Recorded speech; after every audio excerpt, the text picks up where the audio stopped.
Pose de la première pierre ce matin du nouveau siège de la Caisse nationale d'assurance maladie Canam. Plus de 16 milliards de francs CFA seront investis pour la construction de cette bâtisse de 11 étages. Reportage Boubacar Kanouté. La date du 26 octobre 2023 restera gravée dans les annales de l'histoire de la Caisse nationale d'assurance maladie Canam. Dans 36 mois, la structure sera logée dans son propre local après plus d'une décennie de location. Ce bâtiment de 11 niveaux qui sortira de la terre embellira sans nul doute le paysage urbain de la capitale.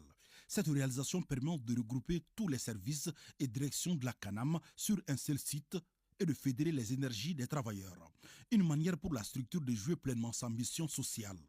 Je voudrais exprimer toute ma gratitude à son Excellence Monsieur le Président de la Transition, chef de l'État, le colonel Assimi Goïta, pour son soutien inestimable au secteur de la santé en général et à la protection sociale en particulier.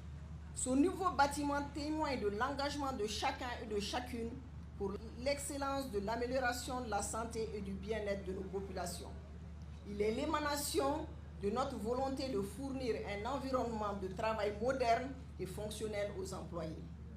Je suis convaincu qu'une fois l'ouvrage terminé, il servira de cadre d'innovation, de bonne collaboration et de solidarité dans lequel le travail continuera à se faire avec dévouement afin d'offrir une protection sociale de qualité à tous les assurés.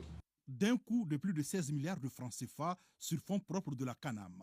Cette réalisation suscite une lueur d'espoir, ce qui dénote l'engagement de la structure à aller toujours plus loin. La Canam, depuis sa création, ça fait plus de 10 ans, n'a pas de siège en son nom.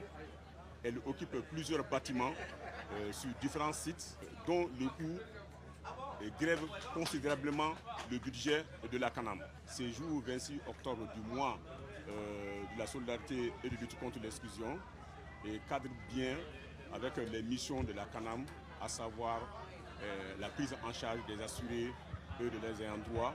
Pour la réalisation de ce cadre de travail, le Bureau d'études techniques et d'architecture SPAD, une société de droit malien, a été retenu. C'est un bâtiment imposant qui sera le dominant urbain futur de la zone. Le projet a été conçu par des spécialistes maliens, ingénieurs architectes. Donc c'est du consommé malien, conformément aux idéaux de la transition.